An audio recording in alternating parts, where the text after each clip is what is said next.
hemos estado inaugurando una exposición de pintura que ustedes perfectamente pueden contemplar una vez que salgamos de este acto. Este acto que para mí como presidente de Estado de esta casa es un auténtico honor, porque se trata de presentar los sellos conmemorativos del quinto centenario, nada más y nada menos, 1519-1522.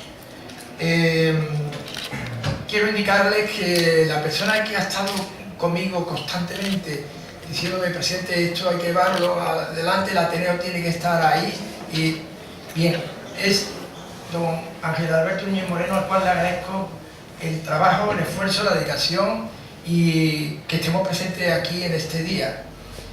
El Ateneo estuvo ya en el excelentísimo ayuntamiento cuando se nos llamó para formar parte de la comisión, y hoy pues tenemos el honor de contar con estas personas de la Fundación Domínguez Lobato, don Eduardo Domínguez Lobato Rubio, que es presidente de la Fundación, nos acompaña. Muchísimas gracias. Muchas gracias a usted, señor. Y, como no, nos acompaña también nuestro querido amigo don Rafael Montaño García, que es secretario del Patronato. Muchísimas gracias. Bueno, este es un acto en el que se va a presentar, como he dicho, los sellos conmemorativos del quinto aniversario de la primera vuelta al mundo Magallanes Elcano 1519-1522.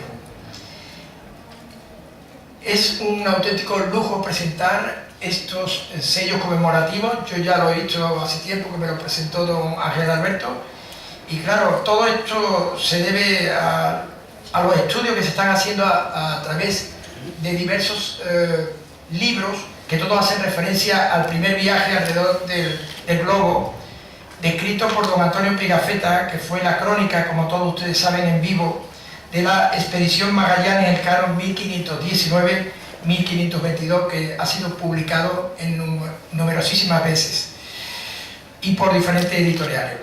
Sí quisiera decirle, por si alguien está interesado en ello, que una persona muy allegada a esta casa, don Vicente Lloreni Asensio, un gran ateneísta, un gran historiador, pues tiene un libro, un pequeño librito que está en la biblioteca del Ateneo, que hace referencia y hace estudio a este trabajo de Antonio Pigafetta, como saben ustedes, el cronista de esa vuelta, primer viaje alrededor del globo, Antonio Pigafetta.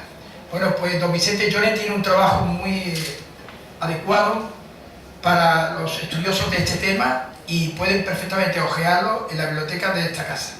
Yo sin más le voy a ceder la palabra a don Ángel Alberto Núñez Moreno para que introduzca el acto, cuando quiera.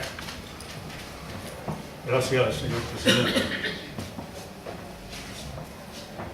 Buenas noches, señoras y señores. Gracias una vez más, señor Alberto Máximo Pérez Calera, excelentísimo señor presidente de nuestro Ateneo. Señor don Eduardo Domínguez Lobato Rubio, presidente de la Fundación Jiménez Lobato de Sanlúcar de Barrameda, don Rafael Montaño García, patrono de dicha fundación.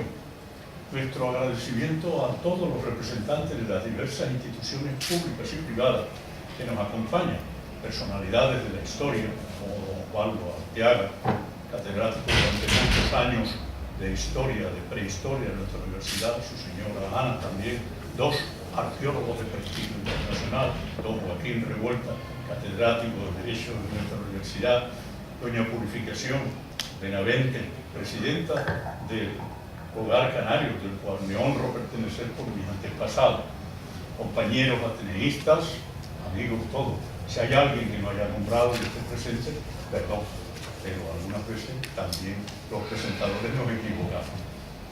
Una fundación es algo vivo, señores, y con un solo fin, ser útil a la sociedad.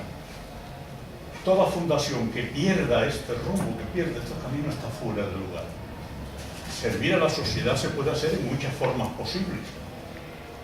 En este caso, tenemos una fundación Jiménez Lobato, nacida en Sanlúcar de Barrameda, que desde sus edificios está siendo útil no solamente a Sanlúcar de Barrameda, sino a Sevilla y a España entera. Hoy nos da una muestra de su utilidad cuando trae a esta docta casa la colección de sellos que, con motivo de la conmemoración del quinto centenario de la primera vuelta al mundo ha editado en común con Correos y el Club Filatélico de Jerez. Nosotros, cuando ahora hablamos de la vuelta al mundo de Magallanes, que finalizó desgraciadamente en Cádiz, digo desgraciadamente porque Magallanes murió en el intento, lo vemos todo muy fácil, pero algunas veces cuando uno viaja de Sevilla a Madrid en el AVE y tarda 2 horas 45, si no se retrasa el AVE, además con la ventaja de que si se retrasa más de 10 minutos le regresan el dinero, pues al menos un servidor mira por las ventanillas y me imagino aquellas legiones romanas avanzando por la Sierra Morena, por las sabanas, los prados de Castilla, que tardaban entonces 20 días, un mes, eso si la suerte le era favorable. Hoy en día, el viaje de Magallanes, insisto señores, no tiene parangón en el mundo. Si grandioso fue el viaje de Colón, más grandioso aún, sin desmerecerlo, es la vuelta al mundo de Magallanes y Elcano. Pero dejemos, señores, que sea su presidente, el presidente de esta fundación, Domínguez Lobato. Él se llama también Eduardo Domínguez Lobato Rubio, un hombre de leyes y de letras, abogado del ilustre Colegio de Abogados de Madrid, ganador de varios premios literarios, entre ellos la flor natural de la fiesta del Guadalquivir de Sanlúcar de Barrameda, quien nos explique algo al respecto. Estoy seguro que lo hará con ese saber propio de quien lleva muchos años dirigiendo y presentando el programa de televisión Lobato en compañía del Canal 8 de Jerez. Es decir, como veré, no es aficionado a la palabra. Así que con vosotros, don Eduardo Domínguez Lobato. Con la venia de la excelentísima presidencia, permítanme que hoy les diga que es para nosotros, por supuesto, un honor estar aquí en el Ateneo de Sevilla, porque es esta sociedad civil la que ampara muchísimos de los proyectos que hacen a una nación grande. Nosotros estamos acostumbrados a oír que Sevilla y Sanlúcar se asoman a la misma calle que es el río Guadalquivir. Ese río Guadalquivir siempre va buscando el mar. En esta ocasión somos una institución sanluqueña la que hace el camino río arriba para encontrar esta institución tan absolutamente centenaria, el Ateneo de Sevilla, una flor y un jardín de intelectuales, lo que significa una motivación añadida para todo el que se acerca a ustedes, a vosotros. Y un ejemplo a seguir. Nosotros somos una institución fundada en el 2005 y a partir de ahí desarrollamos ese apoyo o esa colaboración con las instituciones también culturales de Andalucía, de Sanlúcar, de Jerez y de Sevilla, y en este caso nos sentimos abrazados a ustedes, gracias a Alberto, gracias al presidente y por supuesto a ustedes que están aquí. Esta fundación lleva el nombre de Eduardo Domínguez Lobato, que fue licenciado en periodismo, periodista de ABC de Sevilla y licenciado en periodismo en Madrid, y que en esa época de escritura, con esa columna que se llamaba Andalucía al día, recorría esos aspectos costumbristas de nuestra Andalucía. La literatura forma parte de nuestra vida y la historia forma parte de la literatura. Si no hay nadie que cuente la historia, la vida se desvanece, porque la transmisión oral existe, pero lo escrito es lo que permanece. Ese es el aforismo y la sentencia en latín, ¿no? Nosotros necesitamos el contraste y el apoyo de todos los que se sienten también encaminados a sacar estos proyectos en adelante.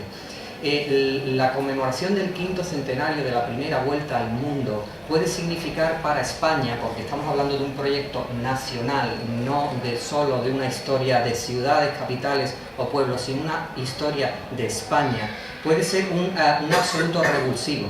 Es lo que se empezó a estudiar y empezamos a avanzar desde el año 2008, desde el año 2009, desde el año 2010, con un familiar de uno de nuestros platonos que se llama Francisco Pacheco, que desgraciadamente ya no nos acompaña porque falleció, pero a partir de ese trayecto empezamos a reivindicar qué puede significar esa vuelta al mundo. Nosotros no somos historiadores profesionales, somos profesionales liberales de distintas actividades, pero sí queremos divulgar, sí queremos transmitir qué ha podido ser la vuelta al mundo y qué debe ser para España, para toda la nación. Y sí queremos colaboración con todas las ciudades que significaron la ruta de ese viaje de la primera vuelta al mundo. Para nada queremos entrar en ninguna controversia entre Sevilla y Sanlúcar. Nos parece un problema menor, una anécdota, porque tal como se hizo la Expo del año 92 y se hizo en Sevilla, lo que queremos es que también, evidentemente, Sevilla es la capital de Andalucía y la preponderancia de Sevilla es indudable. Sevilla estaba orientada a toda la divulgación en América. De hecho, hay un sello dedicado al Archivo General de Indias de Sevilla, y simplemente hacemos una referencia histórica a lo que dice el libro de Antonio Pigafetta, que es el relator, que es el escribano, es el contador de la historia a través de las naos que partieron de Sanlúcar y volvieron a Sanlúcar también. Cierto es que toda la expedición nace de Sevilla, pero nosotros queremos hacer reivindicación a unos hechos históricos y que parten de ese 20 de septiembre en Sanlúcar de Barrameda, cuando se dan a la vela las naos, cuando están las nóminas y los haberes se pagan desde Sanlúcar de Barrameda, y cuando vuelven el 6 de septiembre de 1522 por una sencilla razón, porque al final, si lo tienen a bien, leeremos esa carta de Juan Sebastián Elcano al rey Carlos V, en el que le dice que en la bahía de Sanlúcar dan por concluida la vuelta al mundo después de haber recorrido unas 14.000 leguas.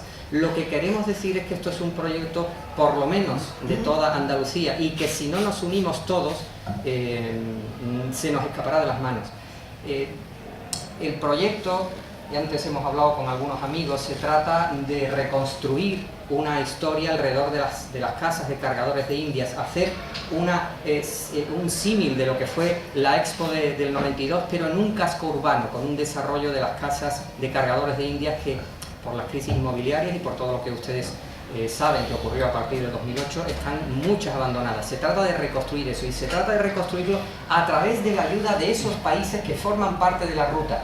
Esta historia o esta divulgación de los sellos no deja de ser una llamada hacia esos países que formaron la ruta, es decir, las escalas de la navegación. En esas escalas vamos a encontrarnos con Tenerife, vamos a encontrarnos con Cabo Verde, vamos a encontrarnos con la primera aproximación a San Agustín, nos vamos a encontrar con Río de Janeiro, con el Río de la Plata, nos vamos a encontrar con San Julián, nos vamos a encontrar con el Estrecho de Magallanes, y nos vamos a ir al Índico. Luego vamos a recorrer todas Filipinas. Estamos llamando desde el principio, luego le podemos hacer un pequeño resumen de qué es lo que intentamos hacer con esta colección de sellos y con los premios anteriores que estamos dando a esas naciones, nombrando a sus embajadores, una llamada a que todas esas naciones puedan colaborar, puedan hacer ese acicate y nos puedan ayudar a que se celebre entre Sanlúcar y Sevilla durante 3 años la conmemoración del 5º centenario de la primera vuelta al mundo. No se trata de hacer nada solos. ¿Por qué? Bueno, el Estado recientemente ha nombrado este acontecimiento de excepcional interés público. ¿Qué quiere decir eso? Bueno, hace un efecto llamada porque significa una serie de beneficios fiscales y de beneficios a la hora de que los sponsors de las grandes empresas tengan un incentivo, tal como ocurrió en la Olimpiada de Barcelona, tal como ocurrió con el Mundial de Vela de Valencia, tal como ocurrió con la Expo del 92. Que sean las sociedades, ahora parece ser, siempre lo ha sido, y ahora con más razón, los presupuestos públicos están muy mermados, y sin embargo sí conviene mucho conciliar las voluntades de esas empresas que pueden ser los sponsors para desarrollar esta actividad durante 3 años. ¿Qué significa una actividad durante 3 años? Bueno, a Sevilla no hay nada que explicarle al respecto de qué significa conciliar los intereses de todo el mundo a la hora de hacerlos venir a ver Sevilla. Necesitamos la ayuda de Sevilla. ¿Para qué? Para compartir esto con Sevilla y para hacer también a vuestra hermana Sanlúcar un poquito más grande cada vez. De eso se trata y por eso estamos aquí. Vamos a hacer una pequeña introducción, si mi amigo Rafael nos va dando entrada, de lo que estamos haciendo en la Casa de Colección, que es una casa de cargadores de Indias en Sanlúcar de Barrameda reconstruida, y que lo que estamos haciendo y toda la obra literaria de Eduardo Domínguez Lobato Senior está escrita por las paredes, en el buen entendido de que la literatura no está al alcance de todo el mundo, pero porque no todo el mundo quiere acceder a la literatura, no porque sea de otra manera inaccesible. nos pareció oportuno pintar los versos y la literatura en pequeñas tapitas en la pared, por lo que significa de acceso a la lectura de poemas y de literatura. Eso es lo que ustedes ven en esas paredes en las que están pintados sonetos, están pintados guajiras, están pintados soleares, están pintados fandangos y está pintada la letra de la poesía de Eduardo Domínguez Lobato pintada por las paredes. Tal como se ha restaurado esta casa, hemos estado hablando antes con el presidente, la magnífica incorporación de este patrimonio sevillano que antes fue una compañía de seguros y ha pasado a ser un ente intelectual absoluto en Andalucía. Eso significa que la arquitectura forma parte del acogimiento de la actividad literaria y cultural de una ciudad como es Sevilla. Nosotros en muy pequeña medida y dentro de nuestras medias posibilidades intentamos hacer lo mismo. En este desarrollo, pues esta es una de las guajiras que está pintada en el hall, en el zaguán de la casa, que dice caballero que salero, el de mi tierra salada, y que sal condecorada con el viento salinero, y que cantar sonajero, marinero y campesino, si se tercia en tu camino, avante con la alegría, que canta esta tierra mía con una copa de vino.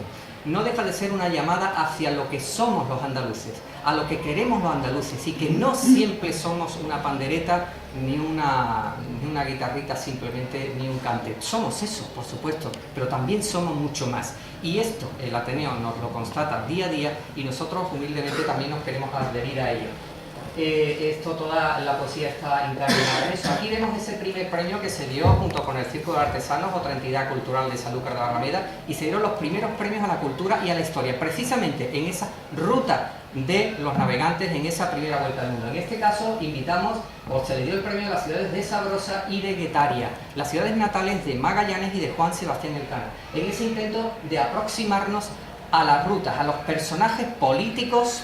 Evidentemente la política no puede ser ajena a esto en absoluto, y imbricarlos en todo este desarrollo histórico de la vuelta al mundo. Aquí tenemos abajo al embajador de Filipinas en Madrid ese año, esto fue el 2011, en un intento de hacer una semblanza de lo que se iba acercando en esa ruta, en esas escalas que iban haciendo los navegantes alrededor de la vuelta al mundo.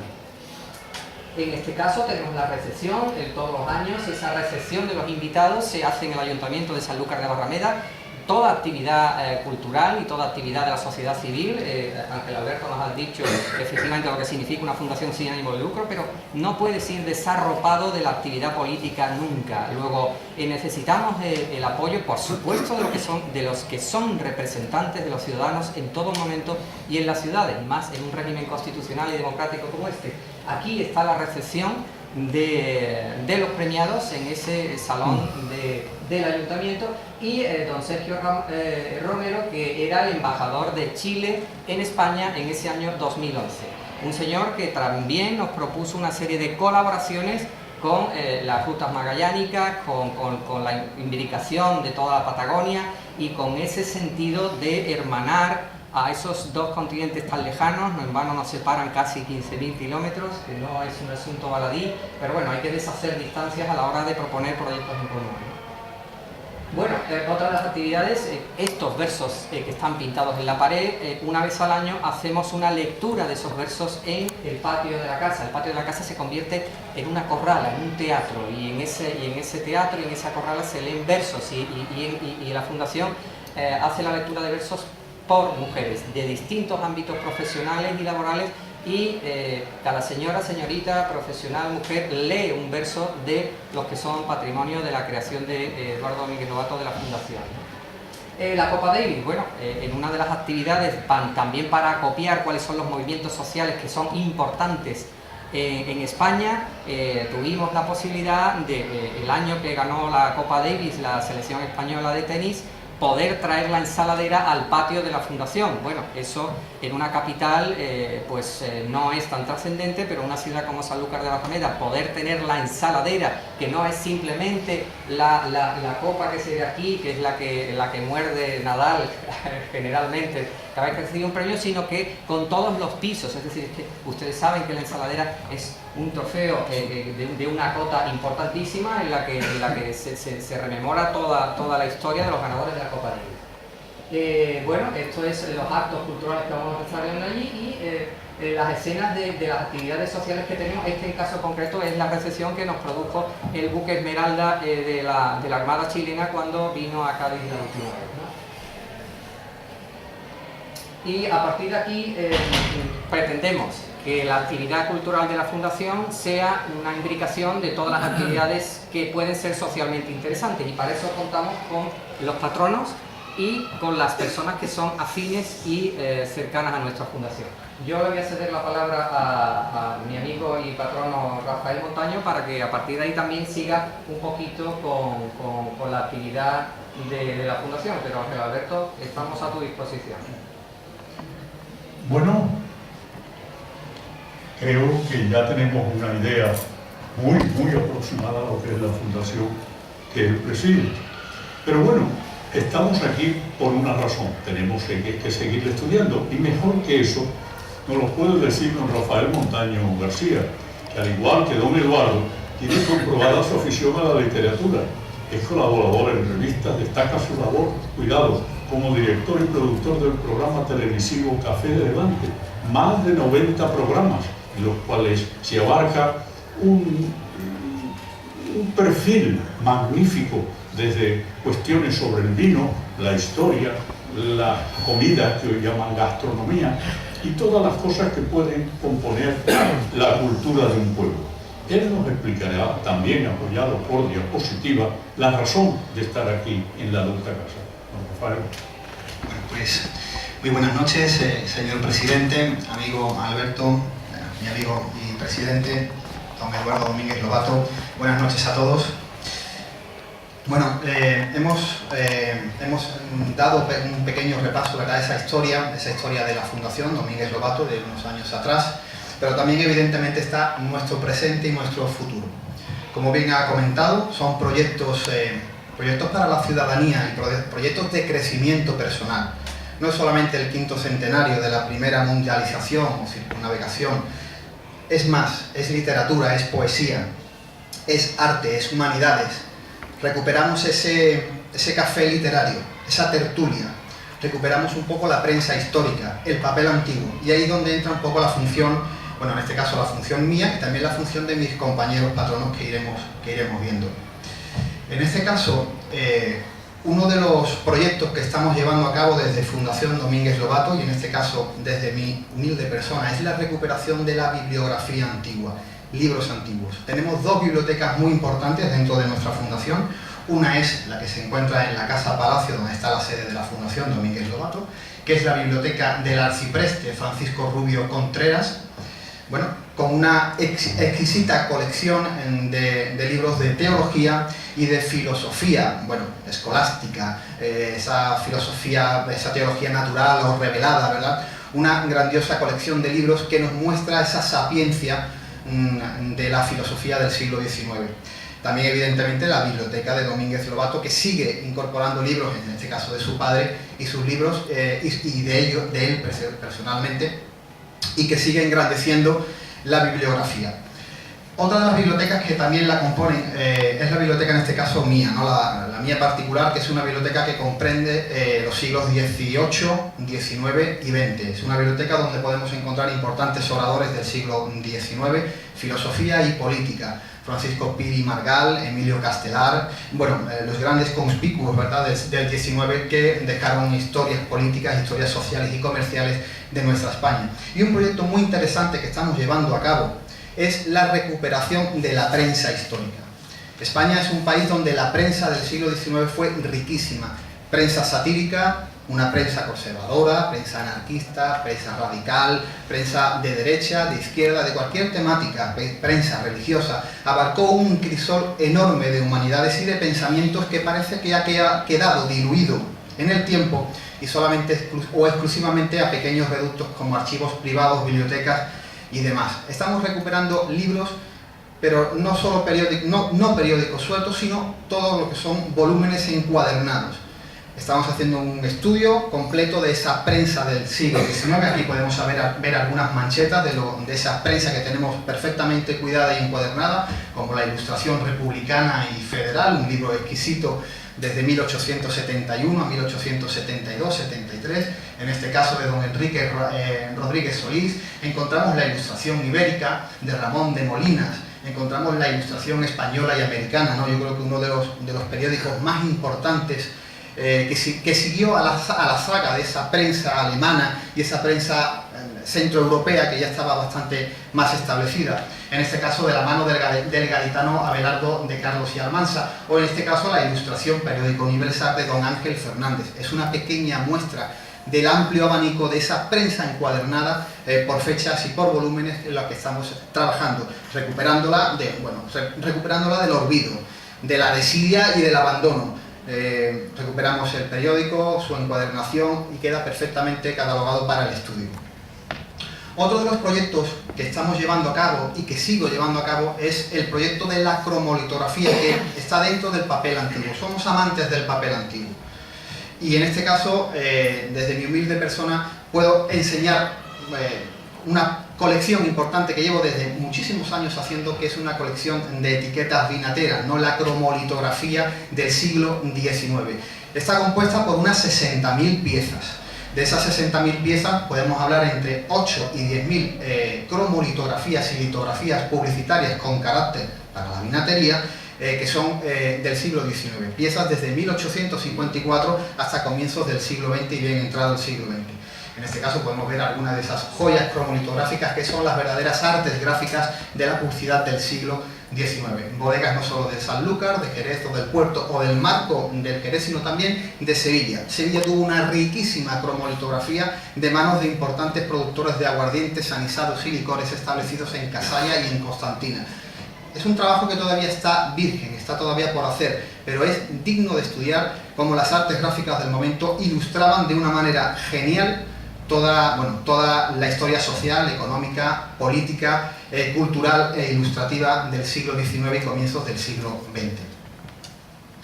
Bueno, dentro de esa tendencia, dentro de ese crisol, de ese abanico, existen otras ramificaciones de ese papel antiguo como cartas comerciales, facturas antiguas, cromos publicitarios, fototeca. Tenemos una importante fototeca muy interesante de la Sanlúcar y del Jerez del final del XIX, donde hay fotos muy poco conocidas y que se están estudiando para sacar trabajos a la luz de algo que se había quedado guardado en desvanes durante mucho tiempo, ¿no? Lo dicho, hay grabados también en este caso de todo tipo.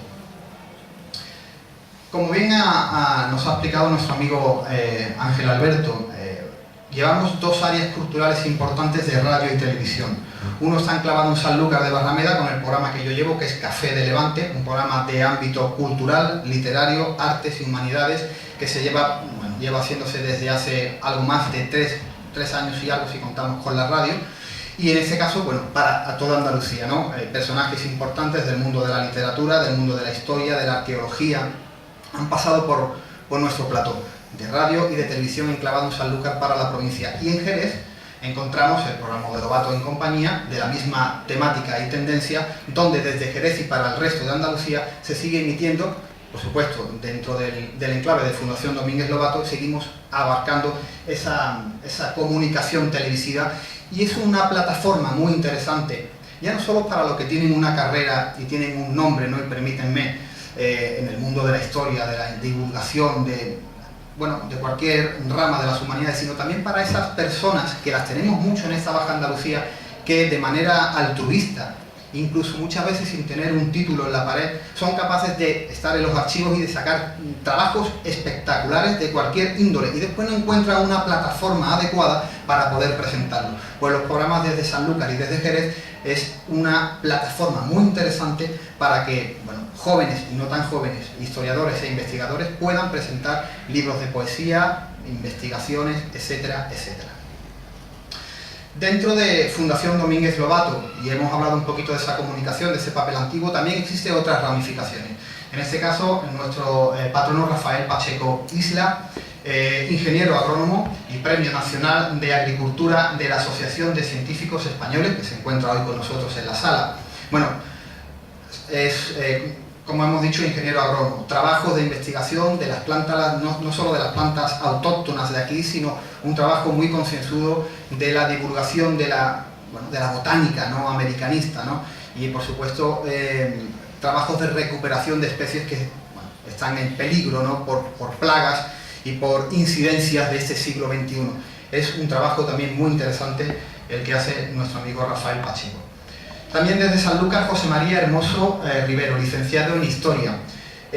Joven sanluqueño, bueno, yo creo que una de las promesas de la investigación local y provincial, donde maneja datos de archivo muy interesantes y periódicamente saca unos trabajos muy interesantes. Trabajos sobre, por ejemplo, el tesorillo, el tesoro, dónde fue a parar lo que se encontró en las excavaciones del tesorillo, ¿no? Con aquellos grandes arqueólogos como fue Manuel Esteve Guerrero y si no me equivoco Pedro Barbadillo en su momento. Sacó a la luz un trabajo muy interesante, el pendón de Sanlúcar de Barrameda, etcétera, etcétera. Desde una plataforma que tiene, en este caso Sanlúcar Contemporánea, y se coloca el Centro de Estudios de la Costa Noroeste, divulga todos esos trabajos, no solo los suyos, sino también de todos los investigadores y especialistas en la materia que quiera publicar. Está José María Hermoso Rivero de la mano de Antonio Romero Dorado. Bueno, en este caso también la escritura forma parte, como hemos dicho, de nosotros. Libros publicados y libros por publicar. Eduardo, en este caso, con novelas. Yo con libros, con novelas y con libros de investigación también. Y en este caso contamos con un libro muy interesante que es, yo creo que es, digamos, el libro de apoyo y clave para entender la guerra civil en Sanlúcar de Barrameda. Don Eduardo Domínguez Lobato, padre, edita en 1972, bueno, en este caso 100 capítulos de retaguardia. Es un diario donde se relata, bueno, pues en este caso 100 capítulos de nuestra guerra civil en Sanlúcar, ese triste episodio. Son 100 capítulos, pero en este caso Fundación Domínguez Lobato está preparando la reedición de 100 capítulos de retaguardia, pero en este caso con los 100 capítulos, porque en ese libro, aunque ponga 100 capítulos de retaguardia, se quedaron solamente 99. Uno lo censuró en su momento la censura de la época, y en esta nueva reedición saldrán todos los capítulos. Y bueno, por mi parte, nada más, es una pequeña pincelada del trabajo que estamos haciendo, ya no solo por el 5º centenario, que también, sino por toda la importancia de las letras, de la literatura, y a engrandecer un poco más nuestra Baja Andalucía.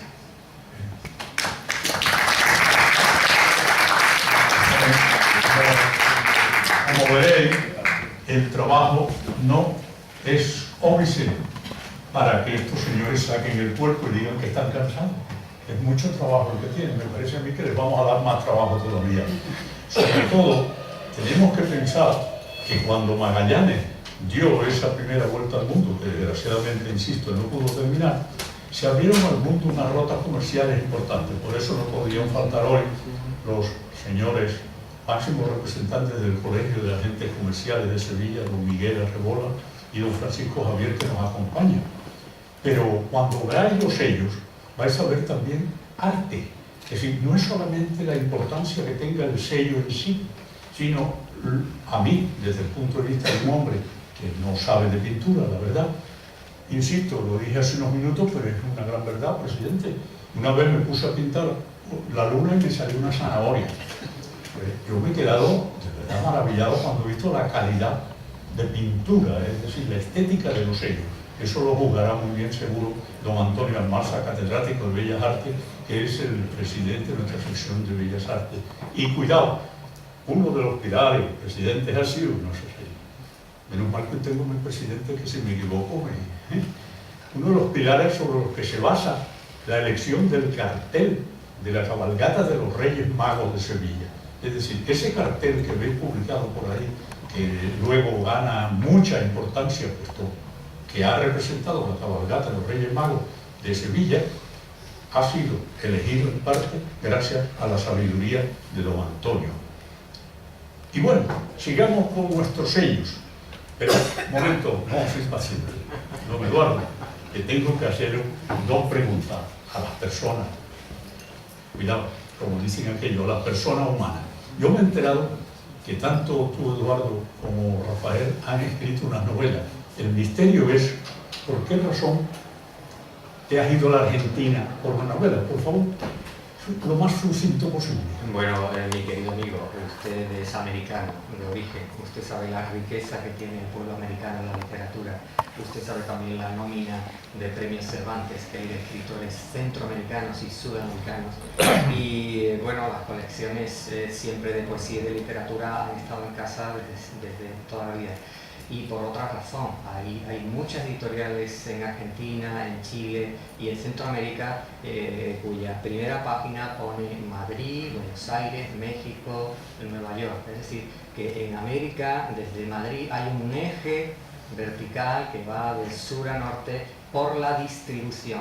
Entonces, bueno, la distribución en América, primero porque creo que conservan el lenguaje castellano con más puridad que lo hacemos aquí los propios castellanos, y segundo porque la distribución y el amor a la literatura que tienen allí, ya no por el señor Borges o Bioy Casares, sino por toda la trayectoria, o García Márquez, sino porque verdaderamente el continente americano, igual que hicieron estos señores hace 500 años, yo creo que para Castilla Bueno, está todavía muy por descubrir. Pregunta para don Rafael sobre la novela también, que tenemos que ver el perfil humano de estos señores que han venido a hablarnos no solamente de los sellos, sino de Magallanes, la importancia de esa vuelta al mundo. Y es que me he enterado que Rafael también tiene una novela, pero con un título larguísimo. ¿Cómo se llama, Rafael? Bueno, la novela que está a las puertas de salir, el título es Porque el sol no calienta igual para todos. Y es cierto, el sol no calienta igual para todos. En este caso es una novela que se quedó a las puertas de que las musas visitaran mi casa para poder terminarlo, y era un libro sobre esa desigualdad que se pudo vivir en la España en los años 40. Sí es cierto que fue una época de mi vida en la que me apetecía escribir así, y se quedó el libro a esas puertas de volver a recuperar esa gracia, ¿no?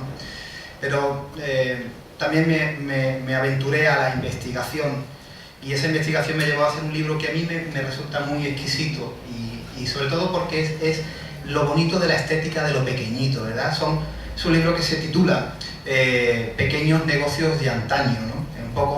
Es una breve reseña de la Sanlúcar industrial del siglo XIX, pero no de cifras, no de balances, no, de cómo se publicitaban en las guías oficiales, cómo se publicitaban en la prensa, fotos de la época, publicidad, litografía como litografía, y recordar ya no de las grandes bodegas, no, que también, sino a esa pequeña fábrica de cervezas, a ese óptico, a ese sombrerero de la calle o de la plaza de San Roque que vendía sombreros a sus majestades, los reyes, o era proveedor de no sé qué real casa, fábricas de jabón, fábricas de cerillas, todos esos pequeños negocios que quedaron totalmente olvidados e enterrados entre cúmulos de polvo, y que ese sí es uno de los trabajos que más cariño le he prestado, que me ha llevado mucho tiempo de archivo y que espero sacarlo de aquí a poco, y bueno, que me encantaría que pudiera llegar, por supuesto, aquí a Sevilla.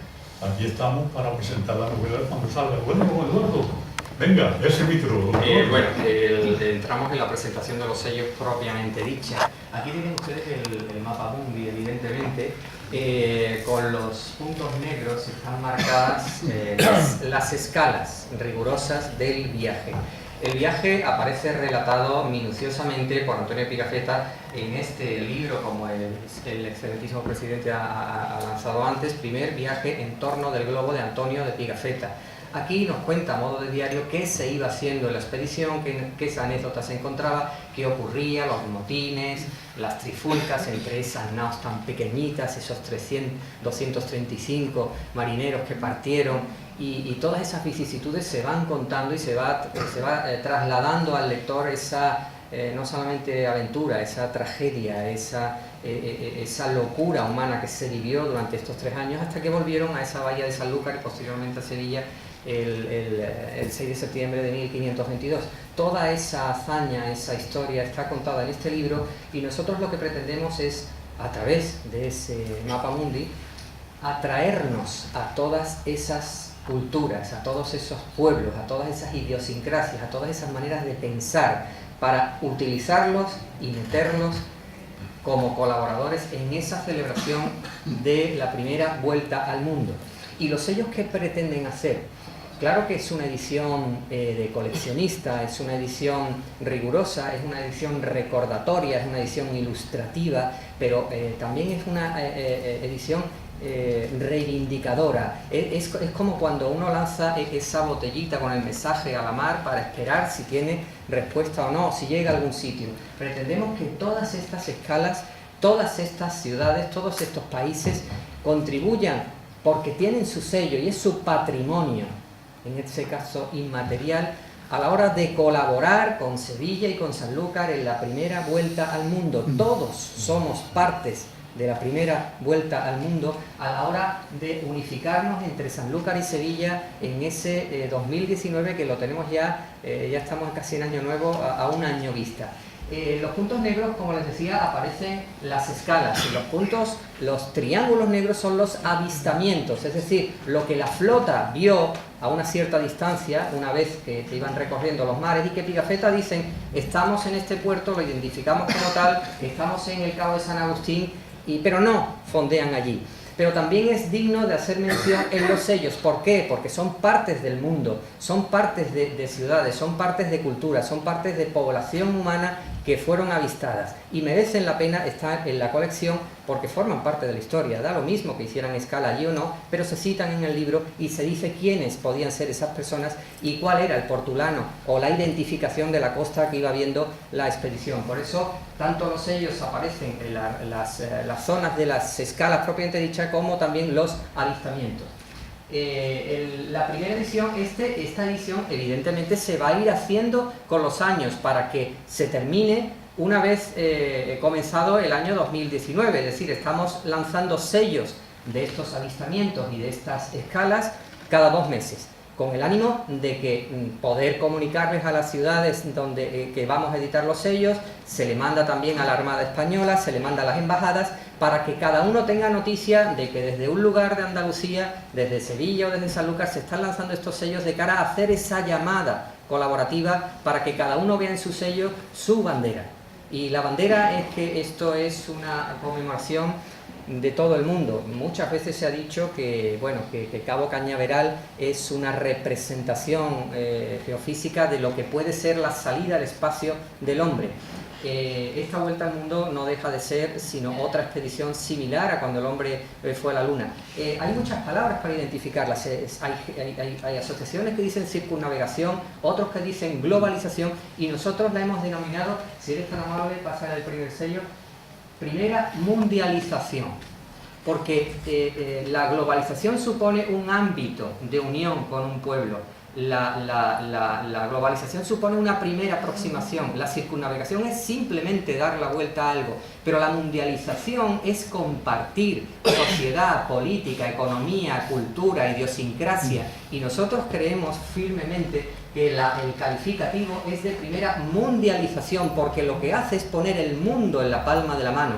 Lo que antes estaba dirigido a un comercio de las especias entre el Mar Negro, el Mar Rojo, a través de Persia, la antigua Constantinopla, cuando los árabes empezaron a dar problemas, y entonces se ve una necesidad económica de los mercaderes, y ya Venecia no puede hacer ese tráfico a través de Persia, aparecen esas necesidades. Luego, igual que estamos ahora padeciendo una crisis y aparecen necesidades y el ingenio se despierta, esta primera vuelta al mundo no es sino que la Corona de España sabe que tiene que tomar medidas para hacerse cargo de una ruta que le va a proporcionar mucha riqueza y ponerse por delante de las expediciones portuguesas. Luego, es la necesidad lo que lleva a este intento de vuelta al mundo. Bien, es verdad que era una utopía, no como la de Tomás Moro, pero muy parecida, y esta utopía nadie creía que iban a volver los barcos. Es decir, una de las naos, cuando no se encuentra el estrecho de Magallanes, la Santiago, pues lo que hace es que vuelve, y vuelve diciendo que las otras se han hundido.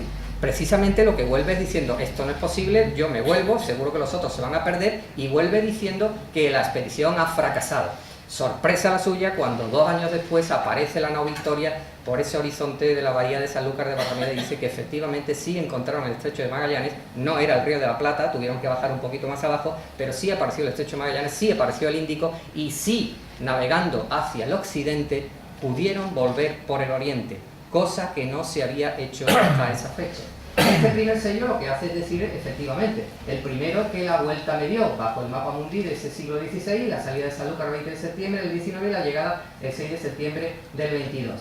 Esta es la primera referencia que la Fundación cree oportuna hacerla en sello para poner en posicionamiento de qué estamos hablando, y es de ese mapa mundi y de la vuelta al mundo. El segundo sello es, bueno, el homenaje a estos dos marinos. Juan Sebastián Elcano, parece que la ida de Mactán se hace con la capitanía de toda la flota, y que no era nadie, pero Juan Sebastián Elcano era un marino muy reconocido, era un aristócrata o un potenciado del País Vasco, y tenía ya mucha experiencia en las navegaciones. Bien, es verdad que ocultado por la figura magnánima de Fernando de Magallanes, un portugués que no encontró mucho asilo político en su patria o económico, cosa que no es nada extraño. A nadie le puede sonar que en su patria no haga fortuna o no le crean sus proyectos, y en la España sí, nombrado por la monarquía hispánica capitán general de la Armada para el descubrimiento de la especería, nacido de Villa Portuguesa de Sabrosa, fallecido en la batalla de Mactán. Ahí es donde toma el mando Juan Sebastián Elcano, y que forma parte de la grandiosa expedición. Juan Sebastián Elcano, lo que le decía antes, es navegante, explorador, descubridor, nacido en Guetaria, y que tras conocer el proyecto de Magallanes se enrola en esta expedición como maestre de la nao Concepción. Tomó la rienda hasta la muerte de Magallanes y vuelve con 60 hombres. Tras 3 años de periplos y aventuras consigue entrar en la bahía el 6 de septiembre de 1522 y dar así la vuelta al mundo. Es lo que se conoce y dice en la carta que le traslada a Carlos V después de haber recorrido 14.000 leguas aproximadamente y dar la vuelta al mundo conocido. El cuarto sello es esa nao, que precisamente esta es la nao Victoria. Esta nao Victoria creo que es propiedad de la Fundación Nao Victoria de Sevilla. El señor tiene todas las alegorías al respecto. Bueno, esto es una labor inconmensurable. Hemos creído oportuno reflejar esta imagen porque esta es la nao Victoria actual.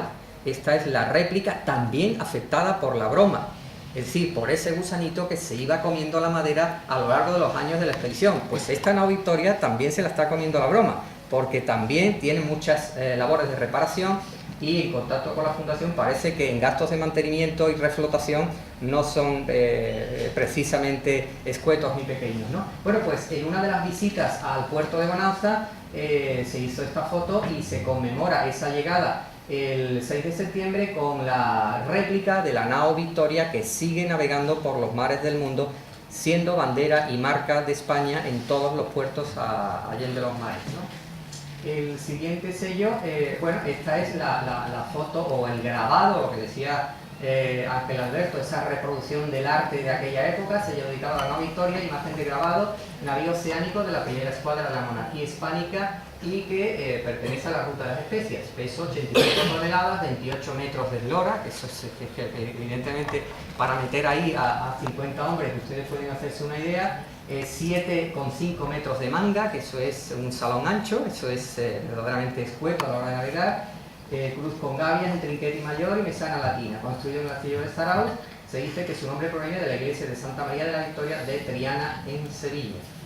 Eso, bueno, pues la cosa está en que estos sellos verdaderamente, aparte de toda la divulgación que estamos haciendo, pertenece al patrimonio o al deseo de todos los coleccionistas filatélicos del mundo, porque ustedes saben, si alguno es aficionado a la filatelia, que precisamente las ediciones de los sellos son de auténtico interés y devoción para todo aquel que pretende coleccionar, con lo cual las llamadas a la hora de hacerse cargo de pliegos y tal y de encargos, ustedes pueden imaginar que es constante.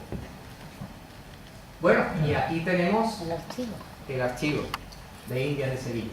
Sello dedicado al Archivo General de Indias de Sevilla, con una imagen real del mismo, edificio de estilo renacentista herreriano, uno de los edificios más emblemáticos de Sevilla, como fiel testigo archivístico y de nexo de unión del comercio con las Indias, epicentro clave para el estudio e investigación sobre la presencia española en América. Tratados, economía, sociedad, efemérides, crónicas, expediciones, cartas, cartografía.